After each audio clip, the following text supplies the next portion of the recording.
사도신경으로 신앙 고백하십니다. 나는 전능하신 아버지 하나님 전지의 창조주를 믿습니다. 나는 그 유일하신 아들 우리 주 예수 그리스도를 믿습니다.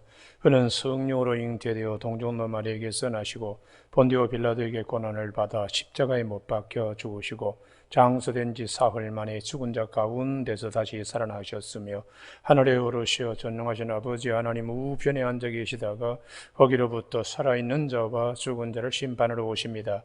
나는 성령을 믿으며 거룩한 공교회와 성도의 교제와 죄를 용서받는 것과 몸의 부활과 영생을 믿습니다. 아멘. 오늘 이 아침 하나님께서 우리 모두에게 주시는 생명과 진리의 말씀은 마태복음 27장 1절에서 2절까지 말씀입니다. 두 절의 말씀을 한 호흡으로 한 성령 안에서 같이 한 믿음으로 합독하십니다. 27장 1절 같이 읽습니다. 시작. 새벽에 모든 대제사장과 백성의 장로들이 예수를 죽이려고 함께 의논하고 결박하여 끌고 가서 총독 빌라도에게 넘겨주니라. 아멘. 어두운 세상에 오신 생명의 빛이라는 제목으로 말씀을 나누겠습니다. 오늘 본문에 보면 예수를 죽이려고 넘겨줬다. 참 어두운 세상에 생명의 빛으로 오신 예수 그리스도 되심을 이 두 절의 말씀으로 우리에게 잘 말씀해 주고 있습니다. 우선 첫 번째 27장의 제일 첫 번째 단어가 말씀이 새벽에 하는 것입니다. 우리는 이 새벽은 하나님이 우리에게 새날을 만들어 주신 신성한 시간입니다. 쓰던 시간을 주신 것도 아니고 새날을 맞이하는 새벽, 하나님이 주신 신성한 시간입니다. 그래서 성경은 새벽을 굉장히 강조하는 많은 말씀들을 찾아볼 수 있습니다. 예수님께서도 첫날에 그렇게 피곤함에도 불구하고 마가복음 1장 35절에 새벽 오히려 미명에 한적한 곳에 나가서 하나님께 기도하셨다고, 새날을 주신 하나님께 신성한 시간이 하나님과 영교하는 교제의 시간입니다. 예수님께서는 다른 걸 다 내주시더라도 이 시간만큼은 내주지 아니했습니다. 그래서 시편 5편 3절에 아침에 주께서 나의 소리를 들으니 내가 아침에 주께 기도하고 바라리이다 라고 이 새벽 시간에 기도와 새벽 시간, 신성한 시간에 신성한 자리로 나가기 때문입니다. 그래서 시편 46편 5절에 하나님께서 그 성중에 계심에 새벽에 하나님이 도우신다고 그렇게 약속을 하시고, 시편 88편 13절에 내 기도가 아침에 새벽에 하나님께 달한다고 그렇게 말씀하고 있습니다. 이 새벽은 정말 하나님이 우리에게 주는 소중한 시간이고, 최고의 새벽의 소중한 시간은 요한복음 20장 1절입니다. 안식 후 첫날 일찍이 아직 어두울 때에 막달라 마리아가 무덤에 와서 돌이 무덤에서 옮겨진 것을 보고 할렐루야, 부활하신 주님을 첫 번째 목격하는 그런 시간도 새벽입니다. 새벽. 이렇게 귀한 새벽 시간 은혜의 자리에서 오늘 유감스럽게도 사람들은 신성하게 감사하며 기뻐하며 그 시간을 맞이하지 못하고 있습니다. 하나님의 은혜의 마당에서 못된 짓들만 골라서 하는 아주 그런 안타까운 악한 일을 하는 거죠. 악한 일.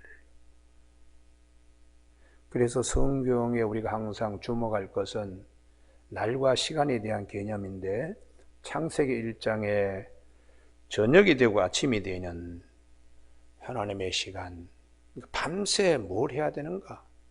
하나님은 다음 날을 위한 안식, 힘을 저축하고 다음 날을 활기차게 할 수 있도록 저녁이 되고 아침이 되는 하나님의 시간 가운데서 무슨 짓들을 했는가? 27장 1절에 죽이려고 함께 의논하고 밤새 그냥 그러는 거죠. 그러다가 결박하고 또 그것도 부족해서 끌고 가서 그것도 부족해서 넘겨줬다고 이렇게 하고 있습니다. 우리는 신앙생활 할 때에 밤 시간 하나님이 주시는 안식 가운데 잘 거했다가 새날을 하나님께서 허락하시는 새벽 시간이 기다려지고 복되고 신성한 자리가 될 수 있는 주의 성도들이 꼭 되시길 바랍니다. 할렐루야. 그래서 성경은 에베소서 4장 26절에 분을 내어도 죄 짓지 말고 해가 지도록 분을 품지 말고 마귀에게 틈을 내주지 말라. 마귀에게 틈을 주지 말라. 그래서 하루 종일 뭐 이런 저런 일이 있으면 밤새 싸웁니다. 어떻게 하면 원수 갚을까? 어떻게 하면 죽일까? 어떻게 하면 뭐 할까? 하고 사실은 저녁이 되고 아침이 되니 이는 첫째 날이요, 둘째 날이요.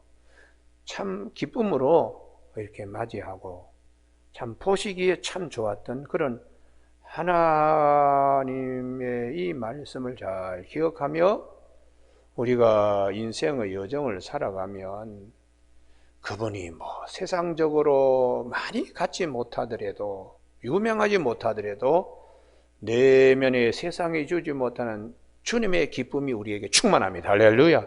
이 신비의 세계가 있고 이것이 있기 때문에 우리는 하나님은 살아계시고 하나님의 은혜의 그늘 아래서 우리가 매 시간 최선을 다하고 감사하고 기뻐하는 그런 이제 성도의 알찬 삶, 꽉 속이 채워진 삶을, 건강한 삶을 살도록 그렇게 성경은 말씀하고 있죠. 그런데 유감스럽게도 그 종교 지도자들이 두 번째 단어입니다.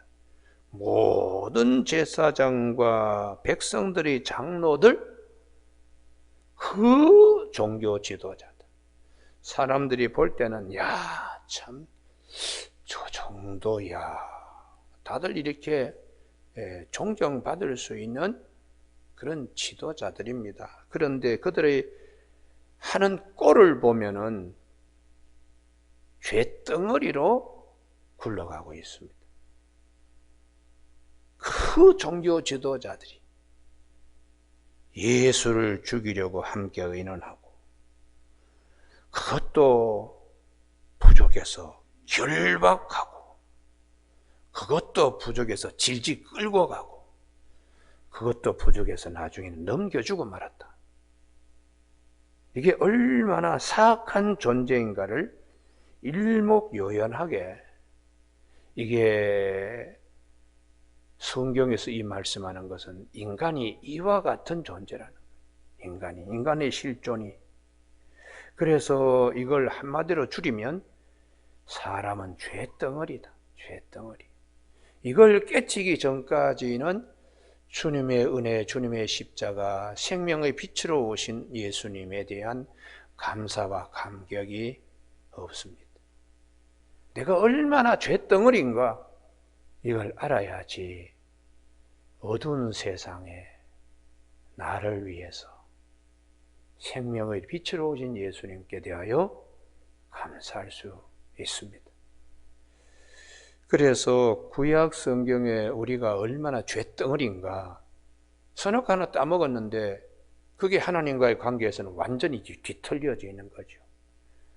사탄의 말에 속아서 넘겨진 죄덩어리, 그것을 창세기 6장 3절에서 나의 영이 영원히 사람과 함께 있지 아니하겠다고 이는 그들이 육신이 됨이라 고깃덩어리가 되었더라. 하나님의 형상과 모양으로 지어진 인간이 사람이 존귀한데 죄로 말미암아 우리가 어둠의 자식들이 되고, 그걸 다른 말로 하면 짐승이나 다를 바 없는 벌건 고기 덩어리가 되었다. 사람이 육신이 됨이라, 육체가 됨이라, 바샬 하는 고기 덩어리. 우리가 저 육석관에 가면 그 소고기하고 척척 이렇게 그냥 부위별로 잘라 놓잖아요. 그렇게 그냥 아이고 벌건 저 죄덩어리네. 이제 그렇게 성경은 이제 말씀하는 것이죠. 사람의 하나님의 아들들이 사람의 딸들을 보고 좋아하고 모든 자들을 다 아내로 취하였다. 힘 있고 권력 있는 사람은 1인 다처를 하는, 그래도 부끄럽질 않아. 뻔뻔스럽고 이제 그런 세상은 이게 하나님의 영이 이런 고기 덩어리, 죄 덩어리와 함께 있을 수 없다. 그렇게 하나님이 창세기 6장 3절에서 말씀하죠. 그래서 대표적으로 그 노아도 고기 덩어리, 죄 덩어리로 한 행위가 창세기에 있습니다. 창세기 오늘 아침에 9장 21절을 한번 보시기 바랍니다. 이런 그 노아에도 그 죄 문제를 해결하지 못했어요. 창세기 9장 21절요. 물심판 방주를 통하여 구원받고 하나님의 은혜로 새날과 새 땅과 새 하늘을 바라본 노아도 창세기 9장 20절에 노아가 홍농사를 시작하여 포도나무를 심었더니 포도주를 마시고 취하여 그 장막 안에서 벌거벗은지라, 이 부분입니다. 이게 고기 덩어리 벌겋게 그냥 성적으로 흥분이 되어가지고 우통을 입고 속옷이고 다 벗어버리고 벌겋게 지금 육석간에 있는 고기 덩어리와 같이 죄 덩어리로 이렇게 되었다고. 그러니 한 입으로 자식을 칭찬하기도 하고 자식을 저주하기도 하는 그런 이제 아비로서 있다는 것이에요. 그래서 다윗도 자기 자신이 죄덩어리다 하는 것을 깨닫기 전에는 자기가 대단한 사람으로 착각했어요. 다윗이 비로소 하나님 앞에 자기가 누구인가를 깨닫는 것이 시편 51편 5절입니다. 야, 내가 참 죄악 중에 태어난 자구나. 죄악 중에 출생한 자고 죄 중에 태어난 죄덩어리였구나. 이거를 시편 51편 5절에서 내가 죄악 중에서 출생하였으며 어머니가 죄 중에서 날 잉태한나이다. 바세바를 범하고 나단 선지자에게 지적당했을 때에 어디 숨을 구멍이 없었습니다. 그때야 이게 내가 참 이게 죄덩어리였구나. 이 어둠의 자식이구나. 그래서 생명의 빛으로 오실 예수님을 그렇게 사모한 겁니다. 예수 그리스도요. 우리는 이러한 거짓된 자에서 참된 실체를 발견하게 되는 내용을 가장 논리적으로 잘 말씀하신 분이 사도 바울이에요. 오늘 아침에 이거는 꼭 찾으시기 바랍니다. 할렐루야. 로마서 5장 17절부터 시작한 겁니다.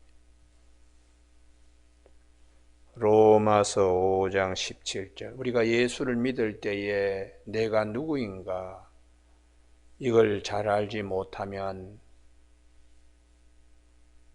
진술을 붙들고 신앙생활 할 수 없습니다. 사도 바울이 로마서 5장 17절 한 사람의 죄로 말미암아 사망이 그 한 사람을 통하여 왕노로 됐다는 것이죠.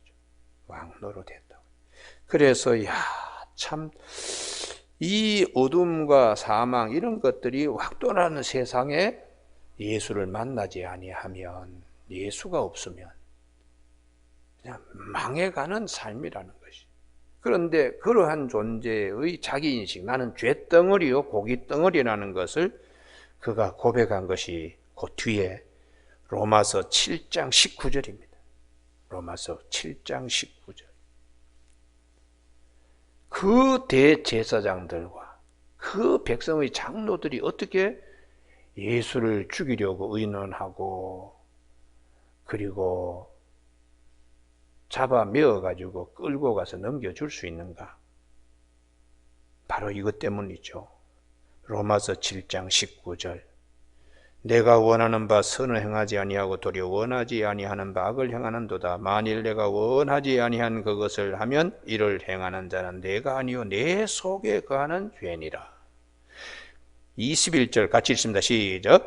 그러므로 내가 한 법을 깨달았노니 그 선을 행하기 원하는 나에게 악이 함께 있는 것이로다. 이게 사도 바울이 인간의 실존에 대하여 우리가 겉으로는 그냥 아주 멀쩡한 사람 같아. 신사, 숙녀 같이 멀쩡하게. 근데 어떻게 저 사람이 저럴 수 있어? 바로 이유는 죄덩어리, 죄 가운데 태어났기 때문에, 죄 중에 출생했기 때문에.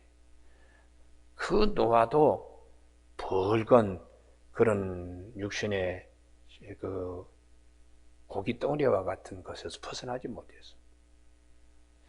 그래서 사도 바울이 아주 그냥 절규를 합니다. 절규. 23절. 내 지체 속에서 한 다른 법이 내 마음의 법과 싸워 내 지체 속에 있는 죄의 법으로 나를 사로잡는 것을 보는도다. 예수를 메어가지고 질질 끌고 가서 빌라도에게 넘겨주듯이 죄가 나를 메어가지고 질질 끌고는 사망의 골짜기로 그냥 넘겨주는 이런 절박한 상황 속에서 그가 외치는 것이 24절에 오호라 나는 곤고한 사람이로다. 이 사망의 몸에서 누가 나를 건져내랴. 이게 사도 바울이 우리를 향하여 인간의 실존의 모습을 얘기하고 있어요. 예수님이 없으면 벼랑 끝에서 떨어질 수밖에 없는, 그래서 어두운 세상에 생명의 빛으로 오신 예수님을 너무 그냥 사도 바울은 내가 주님을, 부활하신 주님을 만나서 너무 기뻤기 때문에 25절에 우리 주 예수 그리스도로 말미암아 하나님께 감사하리로다. 할렐루야. 그래서 사도 바울은 이 로마서 5장 20절에 죄가 더한 곳에 은혜가 더욱 넘친다는 말은 나를 보면 참 죄덩어리, 그런 자에게, 그런 세상에 하나님이 독생자를 생명의 빛으로 보내주셔서 우리의 죄값을 지불하게 하신 그 하나님의 은혜를 보면 너무나 그 은혜가 넘친다는 것이죠. 어두운 세상 사망의 골짜기 수렁에 있는 자를 구원하기 위하여 주님이 생명의 빛으로 자신을 태워나간 그 사건 앞에 사도 바울은 감격하는 것입니다. 오늘 아침에 우리 모두에게 이 주님의 은혜가 아니면 우리가 회복될 수 없는, 하나님과 우리 사이에 관계가 회복될 수도 없고 하나님께 나아갈 수도 없습니다. 그래서 사도 바울은 모든 사람이 다 죄를 범하였으며 죄덩어리요 고기덩어리다. 하나님의 영광에 이르지 못하더니 그리스도 예수 안에 있는 속량으로 말미암아 주님의 십자가의 은혜지요, 하나님의 은혜로 값없이 의롭다 하심을 얻은 자 되었다. 이렇게 고백하고 로마서 4장 25절에 예수는 우리의 범죄한 것 때문에 내줌이 되고 어두운 세상 질질 끌고 가서 넘겨주듯이 주님이 그렇게 우리를 의롭다 하기 위하여 살아나셨다. 십자가와 부활. 그렇게 사도 바울은 로마서 4장 25절에서 정리하고 있습니다. 예전에 저도 설교를 여러분 서로 사랑하십시오, 여러분 서로 기쁨을 누리십시다, 위로받으십시오, 아이고 기도하면 그냥 다 이루어집니다, 이런 설교를 많이 했습니다. 그것도 중요하지만 제일 중요한 것은 이분이 주님의 십자가 앞에서 내가 누구인가, 그걸 절실히 깨닫지 못하면 잘못 그분의 일그러진 자화상을 바로잡아 줄 수가 없어요. 그래서 이걸 바로잡지 못할 때에 나중에 방황하게 돼요. 그렇기 때문에 이게 기본 원점에서 다시 돌아가야 되겠구나. 그래서 모든 설교를 초대교회의 사도들이 십자가 부활만을 가지고 설교한 이유가 무엇인가? 그걸 늦게 깨달았습니다. 늦게. 하도 제가 어릴 때부터 십자가 부활을 들어와서 그냥 건성으로만 그냥 쭉 하다가 이게 아니구나. 이게 사람이 죽을 무렵에 정말 그를 구원할 수 있는 말씀은 십자가 부활밖에 없구나. 할렐루야. 이게 핵심입니다. 핵심. 근데 이제 많은 분들이 오늘도 또 십자가와 오늘 또 부활이냐? 좀 뭐 다른 거 없나? 이런 이제 욕구에 부응하기 위해서 핏값으로 세워진 설교단에서 헛된 소리로 그냥 짓거리고 내려가는 일이 많이 있습니다. 오늘 새벽에 우리가 나의 나된 것이 하나님의 은혜라고 고백하는 사도 바울이 로마서 15장 10절의 말씀, 에베소 2장 8절에 너희가 그 은혜로 인하여 믿음으로 말미암아 구원을 받았으니 이것은 너희에게서 난 것이 아니요 하나님의 선물이라고 하는 이 하나님의 은혜를 꼭 기억하는 저와 여러분이 되시길 바랍니다. 그래서 우리 예수님이 이 땅에 오신 것은 우리를 구원하기 위하여 이런 그 종교 지도자들도 죄덩어리로 죽이려고 함께 의논하고 그것도 부족해서 모의한 것 자체도 하나님 앞에 큰 죄지요. 또 결박해서 그것도 끌고 가서 그것도 넘겨주고, 그래서 우리가 창세기에 요셉이 형제들을 나중에 구원하잖아요. 근데 요셉을 그렇게 저놈이 저 꿈 얘기하는 녀석이 오네, 우리가 그놈을 잡아가지고 한번 죽여 그 끝이 어떻게 꿈이 이루어지는가 한번 보자 그러면서 함께 의논들 했습니다. 그리고는 요셉을 결박해가지고 넘겨줍니다. 애굽으로 내려간 대상에게. 그렇지만 요셉은 나중에 자기를 넘겨준 형제들을 용서하고 그 형제들이 12지파의 아비가 되게 그렇게 했습니다. 참 죄와 악 이런 덩어리인 그런 형제들을 구원하기 위하여 요셉이 먼저 애굽에 팔려서 내려갔습니다. 우리 자유가 많은 우리 하나님의 백성으로 세우기 위하여 예수님께서 먼저 이 땅에 오셔서 우리가 아직 죄인 되었을 때에 그리스도께서 우리를 위하여 죽으심으로 우리에 대한 자기의 사랑을 하나님은 확증하셨다고 로마서 5장 8절에서 말씀하고 있습니다.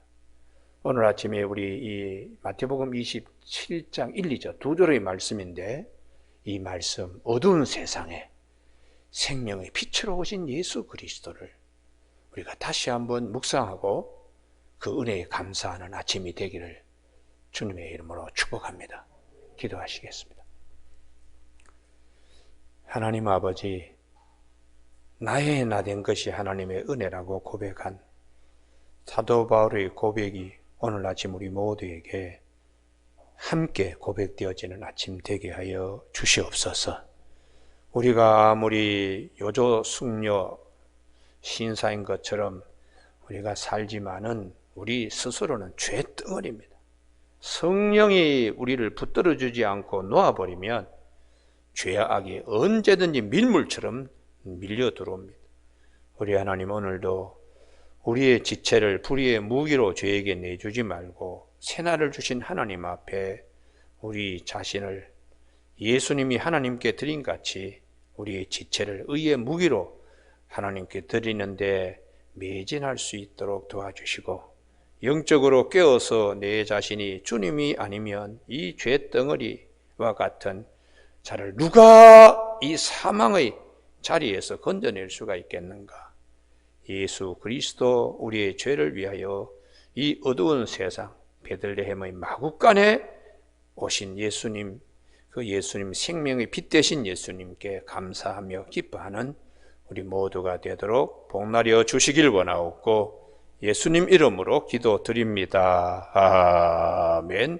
하늘에 계신 우리 아버지의 이름을 거룩하게 하시며 아버지의 나라가 오게 하시며 아버지의 뜻이 하늘에서와 같이 땅에서도 이루어지게 하소서. 오늘 우리에게 이루어갈 양식을 주시고 우리가 우리에게 잘못한 사람을 용서하여 준 것 같이 우리 죄를 용서하여 주시고 우리를 시험에 빠지지 않게 하시고 악에서 구하소서.